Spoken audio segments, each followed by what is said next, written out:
right? And the challenge for us in our work environments is to be conscious of those triggers, that stimuli that prompts us to react in a way that could impact our ability to collaborate, our ability to lead others, our ability to engage others, get them committed to the organization, and our ability to influence them. And so essentially, what is at the heart of emotional intelligence is what you see here on the screen. It's all about a person's awareness of what they are feeling and why they feel what they feel. It is about that individual's ability to manage and control those emotions. And because of that ability to manage and control those emotions, the ability to influence the emotions of others, as it states on the slide, right? And to exercise what the father of emotional intelligence calls self-management, which I'll speak to in a quick minute. Now, you see here at the bottom of the slide two interesting facts. One is about just cognitive intelligence, IQ, right? Which predicts job success early in one's career, perhaps, but you see a very low percentage, right? But it peaks early and then it decreases. Whereas emotional intelligence predicts about 80% of job success, and it can evolve over time. So I want you all to take a quick minute, once again, think about some of your most effective managers and what made them really effective. And think about your least effective people managers or people that you've heard about and what may have made them less effective. Daniel Goleman, who you see on the screen here, he really is the father of the concept of or construct of emotional intelligence. And he breaks emotional intelligence into two macro level domains. One is personal competence, the other is social competence, and then he breaks them further down into four subdomains. You see here self-awareness and self-management, social awareness or empathy, and social skills. So what I'd like to do now is to spend just a couple minutes defining what each of these mean from Daniel Goleman's perspective. And if you, again, I want to invite you, if you have questions, please feel free to take yourself off mute and interrupt me as I continue. Okay? All right. So let's start here with the behavioral traits associated with self-management. Excuse me. Oops, sorry. Oh, that's interesting. It looks like there's a mix up of the slides, but that's okay. All right, so self-management you see in the upper right-hand side of the matrix here. Actually, I am going to, what's missing here is a slide on self-awareness. All right, so the personal competence, what you see. And self-awareness, I'm going to start there, and please excuse me. Self-awareness is really about being conscious of your values, what triggers you, what emotions, certain triggers, certain stimuli prompt in certain situations, right? And how your emotions might impact you and others later on as you interact with them. Self-management, moving over to the right, you see here on the screen, which is all about your ability to exercise self-control and your ability to stay calm under pressure and to recover quickly, right? I use the phrase that you're able to exercise verbal discipline. So if you go back to the League of Your Own story that I told you about the baseball team, that Tom Hanks character was not able to self-manage his emotions. And as a result of that, his anger, his yelling made one of his team members cry. And the likelihood of her performing well in the future was low. Excuse me. In my experience working in corporate America, regrettably, there are managers who, men and women, who are unable to exercise verbal discipline under certain circumstances, right? Fortunately, there are others who are, they are able to adapt in the face of a trigger or a change, right? Those who can self-manage, they want to be successful and they want their teams to be successful. And that orientation drives part of their ability to exercise that verbal discipline, right? And that tends to prompt a very positive outlook. Who among us doesn't want our teams to be wildly successful? And we as leaders, we influence that through our ability to self-manage. So let me move forward a step further. Now we're on the lower end of the matrix under social competence. The behavioral traits associated with social awareness or empathy really speak to a leader's ability to read the room, to read the audience. What's the mood? What's the tone? What's going on with people, right? And essentially, as it says here on the slide, they really have very sharp antenna. They pay attention to other people and they take the time to understand what the other is feeling. And in so doing, they're able to manage the relationship with that person positively in a very effective way. It's interesting when you look throughout history, there are lots of movies and leaders that speak to this notion of social competence or empathy and its ability to influence others. And for example, you're going to see two examples on this next slide. One has to do with an American president in the early 1900s, Teddy Roosevelt, a very successful American president who said, nobody cares how much you know until they know that you care, right? And then another movie, a very famous movie from the early 1960s, which is To Kill a Mockingbird.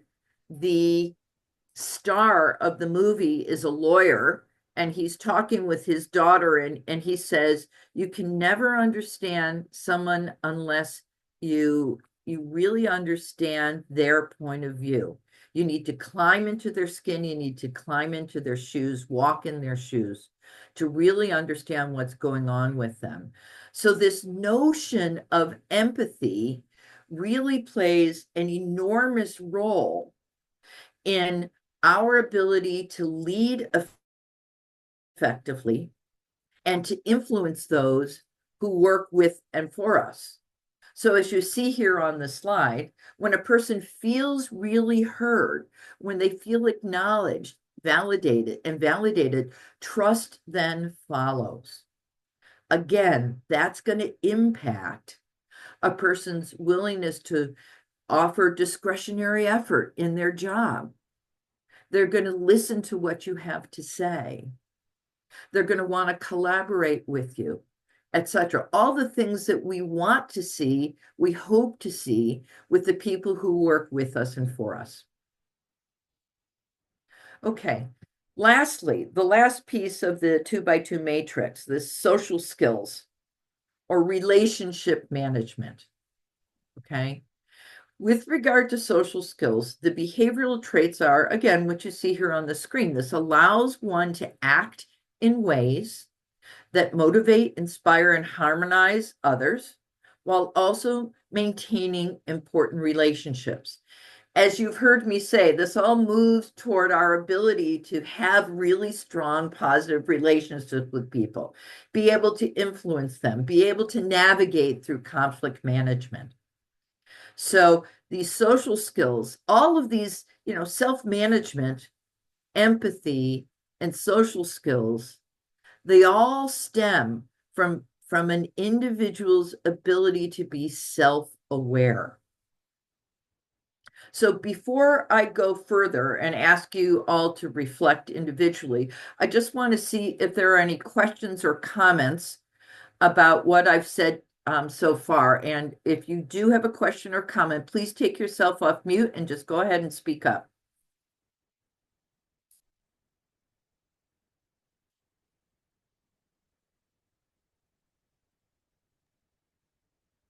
I think we'll do the questions in the end then.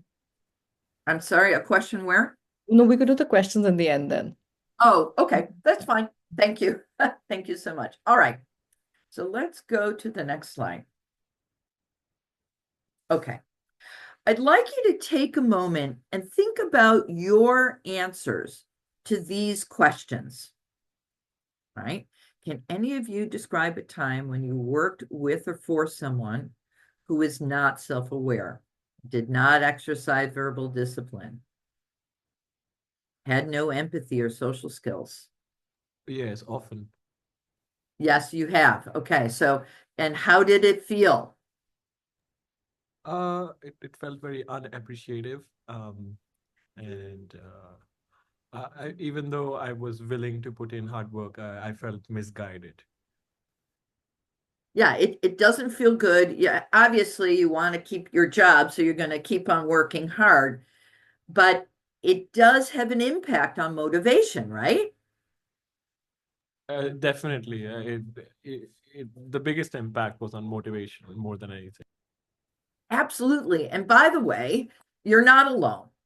I mean, this is well researched, right? And so as leaders, we need to be thinking about how we show up and how we react to our triggers, right? Those things that trigger us. So the next question is reflect on a recent situation where you felt a strong emotional reaction. And I just want you all to think about what triggered your reaction and just reflect on what does that reveal about you. So I know that I am a pleaser. My whole career, I like to please others, right? That's hardwired into my brain. And what that implies is that when I disappoint somebody versus making them angry, let's say I disappoint them, I feel badly. And I spin around trying to make things better. And hopefully I'm efficient in doing that. But I know that about myself, right? And so I need to kind of modulate my response, especially when I'm working with other leaders, right? And work at making improvements in whatever way I may have disappointed someone, right? So I want you to think a little bit about what pushes your buttons, what impacts you, right? And when those buttons are pushed, how do you then show up? Are you able to exercise self-management, right? Exercise verbal discipline. And then these other questions, how do you typically react to challenges and setbacks? What problems do you notice in your response? So again, it's not always easy, and it does take practice. I was going to break you up into pairs, but in the interest of time, I thought we would just have an open, excuse me, discussion and give you an opportunity to offer your own experience. If anyone is willing to share, I invite you to do so. Any thoughts about these questions and how they resonate with you in your own experiences? How about a question from the other side of the table? When Please. um, I gave a task to someone to complete, um, but they did not complete it on multiple occasions. The same person repeatedly did not finish the task they were assigned, and they expect to be micromanaged. And such is the culture where I work, which is in the Indian Okay. corporate. Yep. Without self accountability and responsibility. And obviously, maybe in my position, I have to look at 15 other things, and it pisses me off that I have to keep going back to the same person to ask about the same task. And as long as I don't mention it again, it's never brought up again by the person who was given the task. Right. That obviously is really annoying more than anything. That's got to be frustrating. So thank you for sharing, by the way. Let me put my HR hat on for a quick second. The thoughts that come to my mind are the following. One, this is a performance issue, and there may need, if you have a performance management methodology, there may be a need to sit down with this individual and share with this individual what's at stake for them. What's at stake is a phrase I use when I have to provide constructive feedback, right? When a customer is not going to be satisfied, we're not going to be able to pass work on to the next person that has to do work on whatever it is. Or if you if you can't make improvements, then we're going to have to talk about whether or not this is the right job for you, right? But understand that the way I deliver those messages, what I just said, is not like the Tom Hanks character who is angry, you know, and making this employee afraid.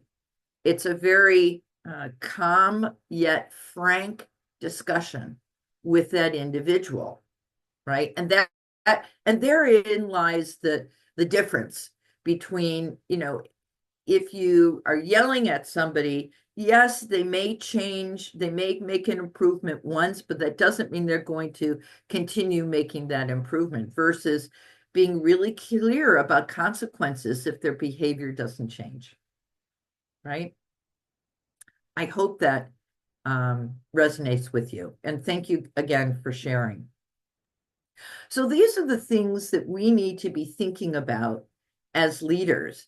And ultimately, how a team is impacted when emotional intelligence is non-existent is what you see here on the right-hand side of the screen, right? Chaos can occur. And we don't want that to happen. And so what you're hearing ultimately is that we as leaders do have an impact on the people that work with us and for us. And our ability to be aware of what triggers us, how we feel about things, our ability to manage our emotions, our ability to read the mood in the room or to read how another person might be feeling is going to impact our ability to have a productive relationship with that person or those people. And ultimately, that's the goal. We want our interactions with those that work with us and for us to be highly productive. So, what I'd like you all to think briefly about is how you might self-rate yourself on each of those 4 subdomains: self-awareness, self-management, social awareness or empathy, and social skills or relationship management. on a scale of 1 to 10, 10 being I am awesome in this arena, and 1 being I need to work on this. I want you to take a moment and reflect on what we've been talking about and think about where you need to do some work relative to how you interact with others. And by the way, as you're thinking, let me just comment that this is not just about how we show up in the workplace, although we're talking about leadership, which implies the workplace, but it also has implications for how we show up with our family members, our friends, our neighbors, etc.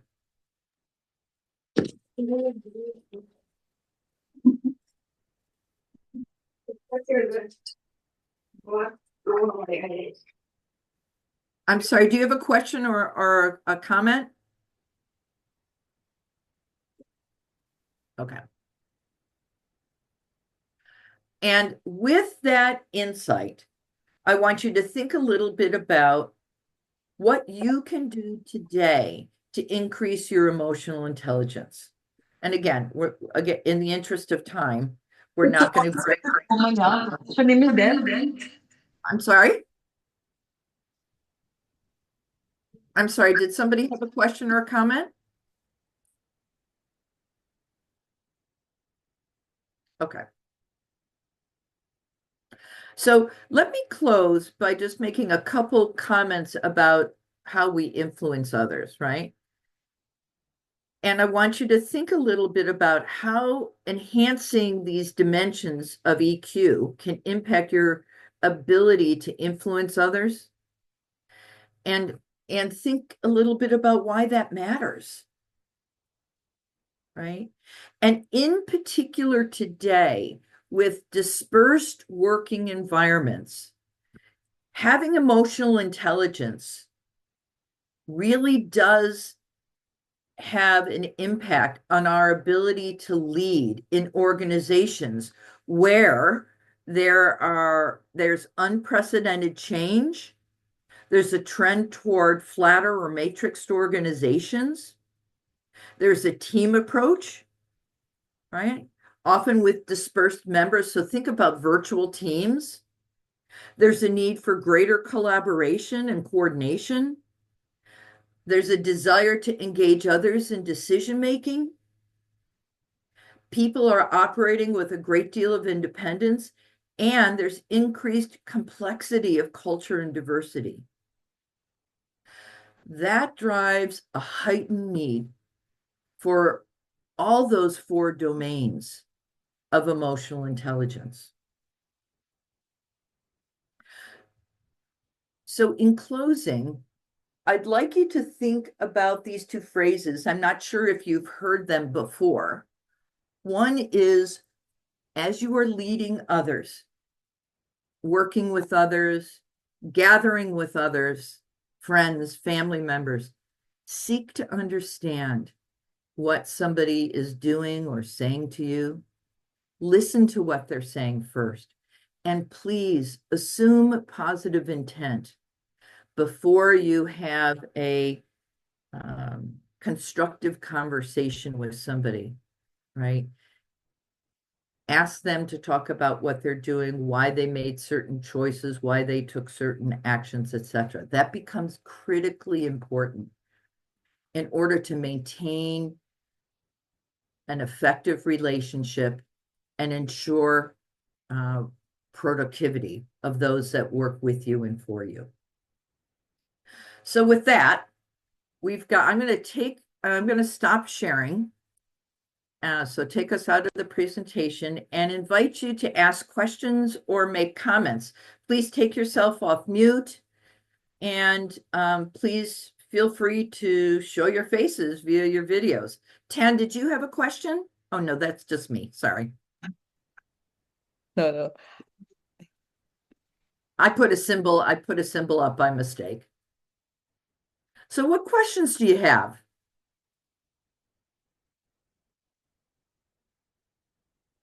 Does this resonate with you? I think the main question that I know people have had regarding emotional intelligence is how do you really know how to, like, how do you build trust and collab with your team across different domains? So, from my perspective, listening is the beginning of it all. Really paying attention to what your team members are saying, acknowledging it, acknowledging what they're saying. So demonstrating some active listening skills. Gosh, Tan, really great question. Thank you so much for asking that, right? So inviting people's point of view, giving them an opportunity to speak their mind, and not reacting. When we react emotionally, we don't self-manage.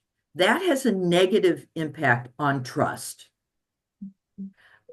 If we react emotionally or strongly to others, a person's question or a person's comment, they're not likely to ask a question again, which implies a breakdown in trust.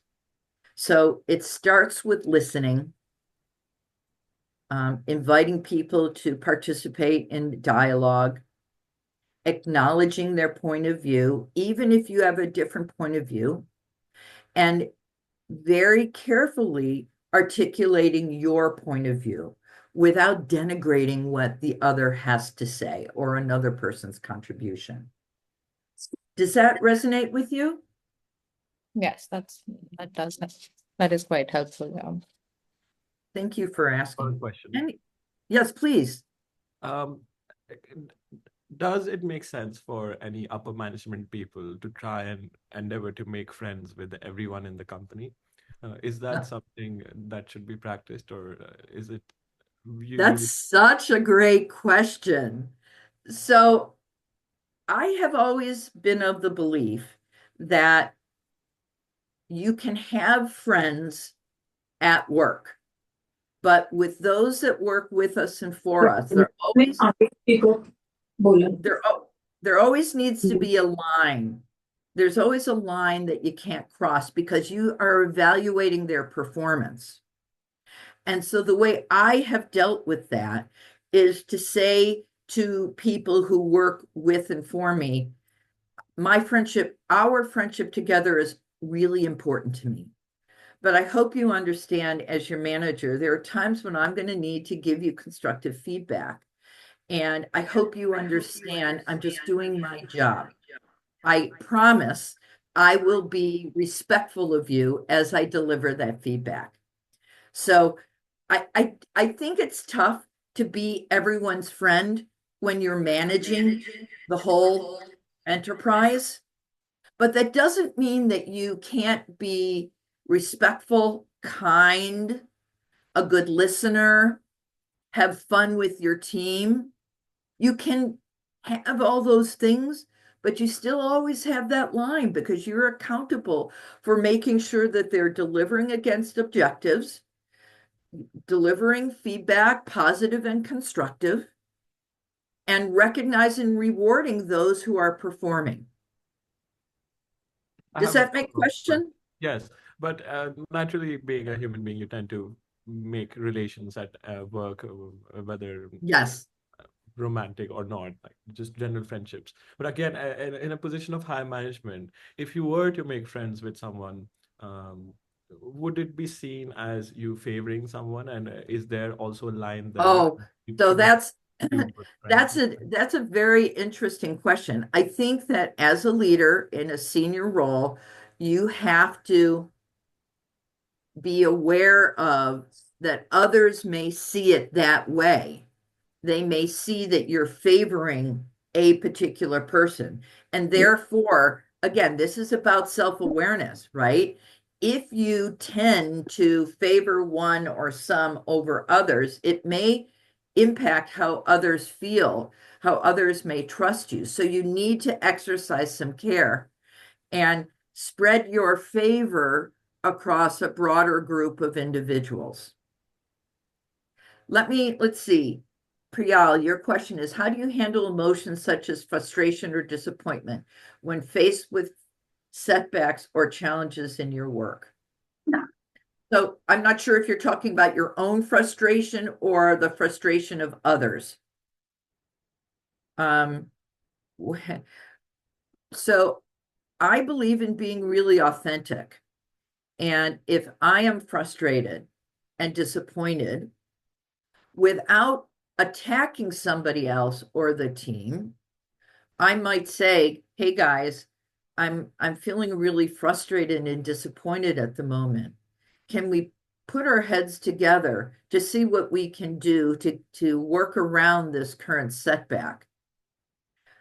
If I'm frustrated with somebody else in particular, again, I believe in being authentic, but I also believe in self-management. So I need to deliver that message in a way that the receiver of the message doesn't feel attacked, and knows that I am there with him or her to try to, again, work around things. So I might say, "Hey, Sally, I'm really frustrated with the pace with which this work that you're doing is moving forward. What's getting in the way of your ability to move faster? What can I do to help you with that?" So that's an approach I would take. And then AK, you have a question. How do you handle emotions when receiving recognition or praise for work from colleagues or superiors? You mean your own? Well, how do you handle emotions when receiving recognition? I mean, again, in the spirit of authenticity, I say thank you. So if it's about me, I say thank you so much for that recognition. That means a lot to me. So thank you for that praise. If it's somebody else that is being emotional, maybe they're weeping out of happiness. Again, I would acknowledge, so you're paying attention. I would acknowledge, I'm noticing that you're feeling a lot of strong emotions. I hope those are emotions of feeling good at the recognition or praise. You've earned it. You deserve it. So with that, I'm gonna bring this to a close. I know I've gone over time a couple minutes. I hope this has been helpful to you all. I hope it's given you a little bit of insight. Think about what triggers you. Trust me, it has an enormously favorable impact on people's willingness to trust you, willingness to be influenced by you, to collaborate with you, to commit to the work you're doing together, etc. And again, I just want to thank WeAce for inviting me to participate in this learning circle. And any feedback that you have for me, send it to Tan so that she can send it to me. And by the way, positive or constructive, I'm great with both. Thank you, Tan. Everyone has good things to say about you, Deb.